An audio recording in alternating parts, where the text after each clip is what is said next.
I'm Johnny Scoville, and this is Chase the Heat. People, look at your watch. What does it say? Doesn't matter where you are. Right now, it says it's time for late night snack time with the Scoville Squad. Here we are together again, and I've been talking about this snack since I got the peppers this week from Linda McNew from Linda's Fiery Treats. These are her XX BBQ Candied Pecans. Now, it's not just extra hot, because that would be just X, all right? And then barbecue, but it's extra. It's wicked barbecue, wicked hot barbecue candied pecans. Now, let's go through the ingredients. It's first ingredients are pecans.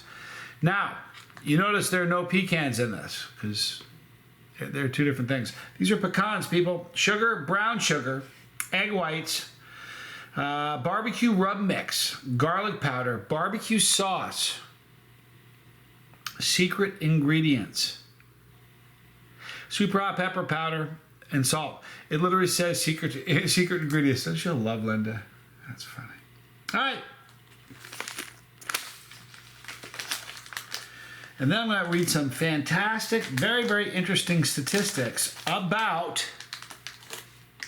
dreams. We dream a lot. And I learned some things about, they're not a lot. 11. Promise you they're worth listening to. Every one of them. I knew some of them, but a lot of them I did not know. Well, this thing is just giving me a hard time. There we go.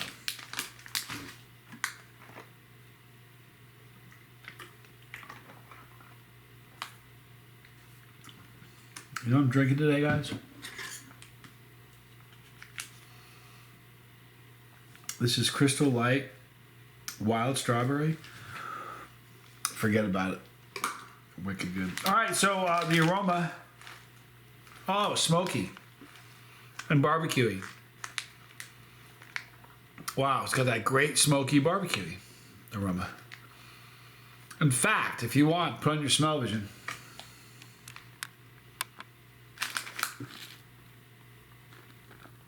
You getting it? Smoky. Barbecuey.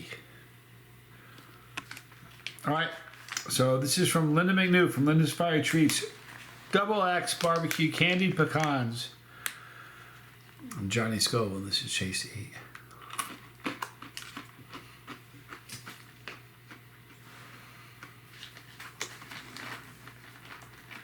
Great flavor.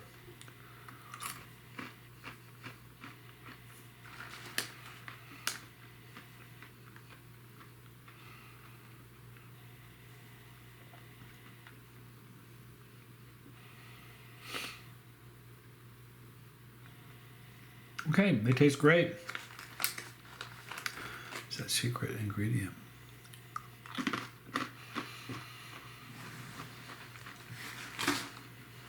Let's get to the dream statistics. Spanx, my nephew, Tommy's son, who hosts the Lifeboat, he was talking to Chat GTP. He does a trivia show on his channel on, I think it was Saturday night. And he asked ChatGTP about me.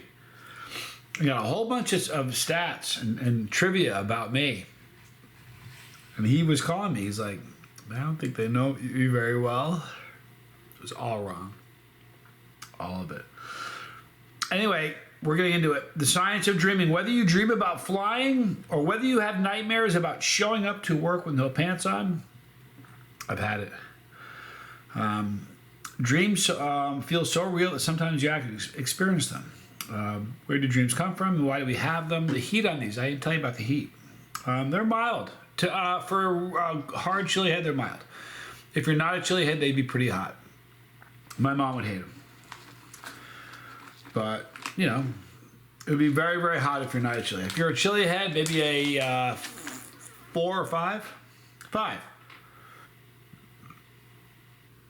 4 or 5? What are dreams?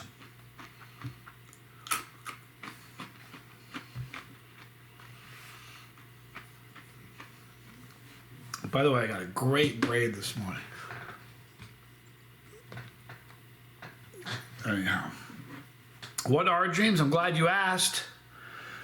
Dreams combine verbal, visual, and emotional stimuli into a broken and nonsensical yet entertaining storyline.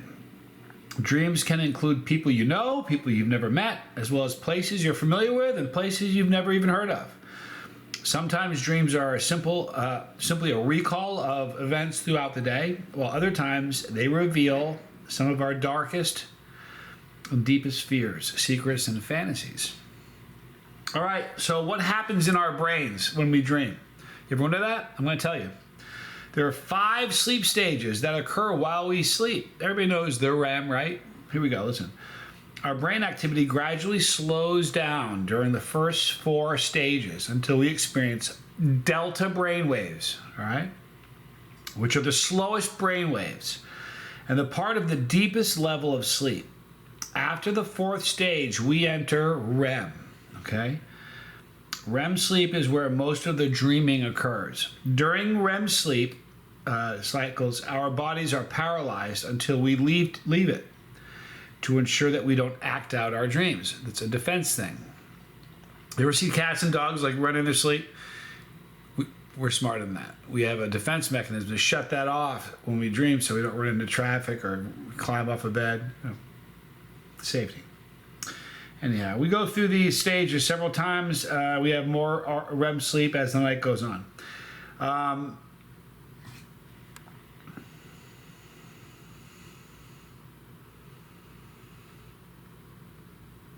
Real quick, the story of being at work with no pants on. I've never had that dream of going to work. What I've had the dream of is I had a dream once that I was going through. It was right before I flew somewhere. I was going through security. You've been through security. If you've never flown, you go through security. You have to take your belt off, everything out of your pockets. If you have a laptop in a different bag, everything. A watch you can leave on, but everything else has got to come off. And I'm dreaming this, and I'm walking around the corner to go to security, and there's this woman in front of me, and she's taking her clothes off.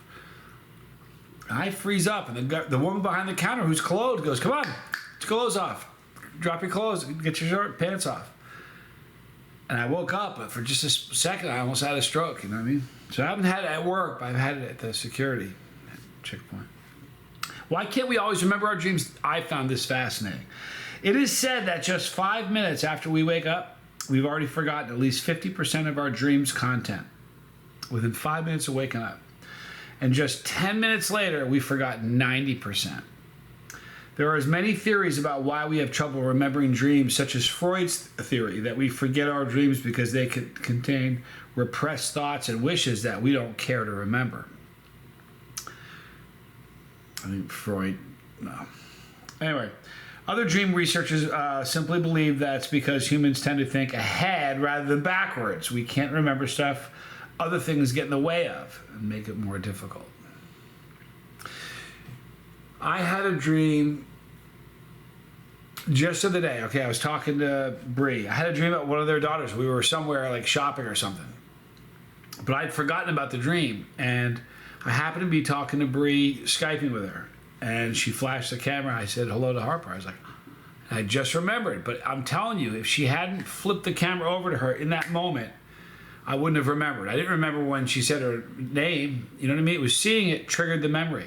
I wonder how many dreams we had. And everybody, you've all experienced that, where you see something the next day that triggers a memory from a dream you had. If you hadn't had that, seen whatever that triggered it, you never would have remembered. How many dreams don't we remember, you know? How do you control your dreams? Good question. There's currently research being done in dream control, specifically in the area of lucid dreaming and dream incubation. These are both learned methods that allow you to control the events that occur in your dreams, but both take a lot of training and practice in order to be successful. Read on for more information about these methods so you can learn how to control your own dreams. I don't know what incubation is. Kind of roughly throw an idea at it. Lucid dreaming, I've definitely controlled. I've had, without a doubt, not a lot. I could half a dozen times where I knew I was dreaming, but I was controlling where I was going. Maybe more than that. So I've experienced that. What is lucid dreaming? Glad you asked. That's the next question. Lucid dreaming is a method of dream control that occurs when you realize that you're dreaming. And while you're still dreaming, and you're able to control what happens in your dream. Less than 20% of the people in the United States are able to have lucid dreams once a month or more. I certainly don't get it once a month or more. There are many different techniques and approaches for learning how to have lucid dreaming, but it all takes a great deal of training and practice to effectively accomplish.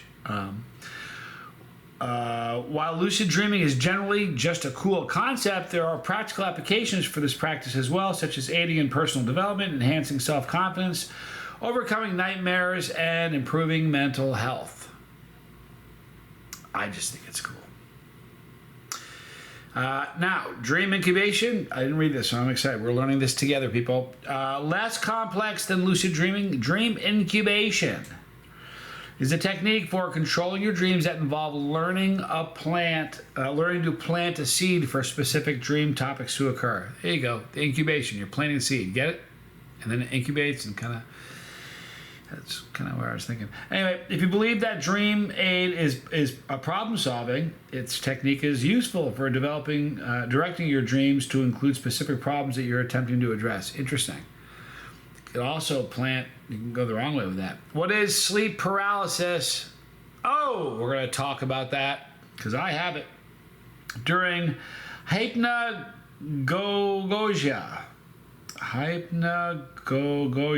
That's apparently the technical medical term for sleep paralysis. It's the transitional state from wakefulness to sleep. Many mental phenomena can occur during this time, including sleep paralysis. This causes a person to temporarily be unable to move, speak, or react, and it's often accompanied by terrifying hallucinations and physical experiences. This can include seeing a person walk into your room, being unable to react or feel a strong current running through your upper body. These experiences are known as waking dreams. They can feel like your nightmares are literally cornering your coming to life. Oh yeah. One theory of why sleep paralysis occurs is that it's a result of disrupted REM sleep, since your body becomes paralyzed while in REM. Sleep paralysis is sometimes a symptom of disorders such as narcolepsy, migraine, anxiety, and sleep apnea. The way I have it, and I didn't have it until about 2 years ago, is when I learned that I have it. And it's horrifying. It's a terrifying experience. The first time, you know what? I shouldn't say it's terrifying. For me, it's the first one was horrific because I thought I had. It's not that funny actually. I thought I had a stroke.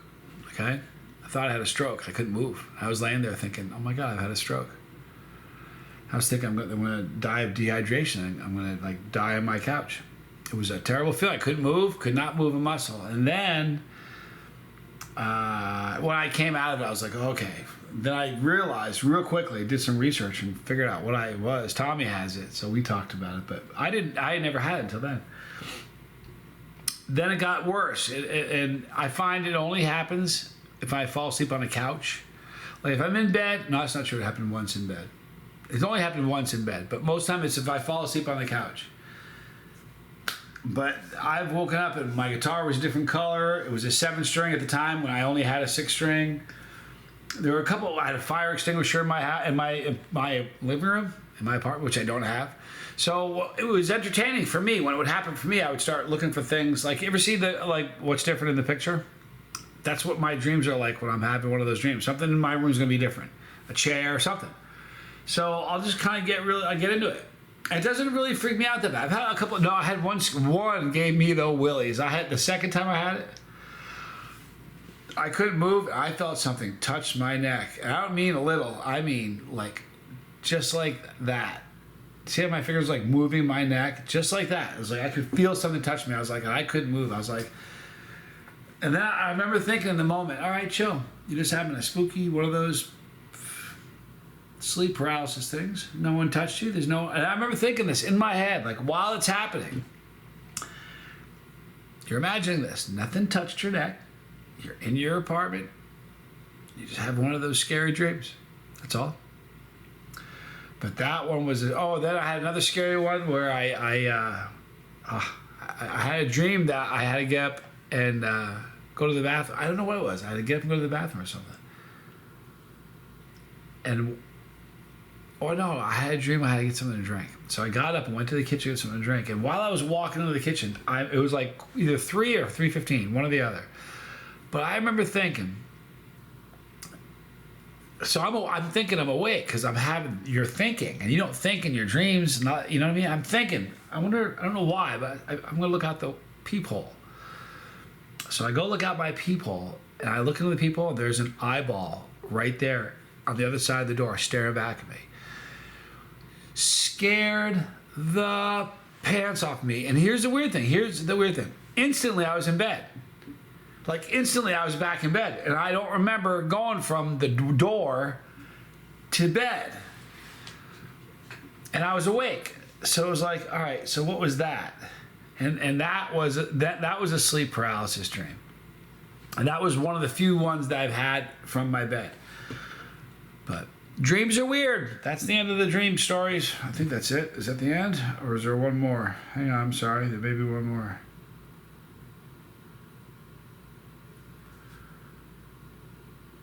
All right. Can we learn from our dreams? Oh no, we got another one. What are nightmares? Nightmares are dreams that are so distressing they usually wake us up in the middle of the night. They can occur at any age. Nightmares are usually seen in children with the most frequency. So when we're young, we have the most bad dreams. Traumatic events can cause nightmares to occur, as can certain medications. If you have reoccurring nightmares, getting treatment for the problem will vary. Depending on who you ask, psychologists will usually recommend beginning with trying to interpret what your dream is about and why you're having it. Then you're expected to address those problems. What's causing the nightmare to occur. Another method for stopping nightmares is to learn lucid dreaming, which allows you to confront those things. You're having a bad dream, deal with it. Hey, whoa, stop it. I'm not having this dream anymore. Quit it. You do this to me all the time. I'm confronting you now. Quit dreaming. I'm not doing this anymore with you. Right? Can we learn from our dreams? I think we can. While most scientists see dreams as merely nonsense that the brain creates from fragments of images and memories, there are dream interpreters dedicated to examining symbolic messages encoded in our dreams. However, dream interpretation should be taken with a grain of salt, as systems of interpretation are not yet supported by science. That'll do it, people. Those are my stats about dreaming. So let me know if you have any interesting things. These are great snacks. These are wonderful. If you're not a chili, you could probably still eat these. You wouldn't eat more than one or two. But if you're a chili head, this bag will go pretty quick. Extra, extra hot BBQ Candied Pecans from Linda's Fiery Treats. Thank you for hanging out with me, and I hope everybody had a good Father's Day. I'm glad it's over. You know what's really funny? I didn't talk about it in today's video, but I've done this a couple times now. It's a different thing when your dad's not there. You know what I mean? So this is what I urge you to do. If we all had one. Some of us have one still, but we all had one at some point. So if you have one still, say especially if there's a bridge that needs to be repaired, repair it. That's all I'm saying.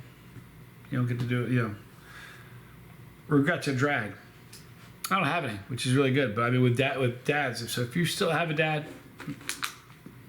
and you're at odds, fix it. But happy Father's Day to everybody that's a dad. Happy Father's Day. In the description box, Linda's Fiery Treats. At the bottom, you're going to see the lifeboat and my son. On top, you're going to see challenges and pepperology. Sorry for the long video. I'm Johnny Scoville, and this was Chase the Heat.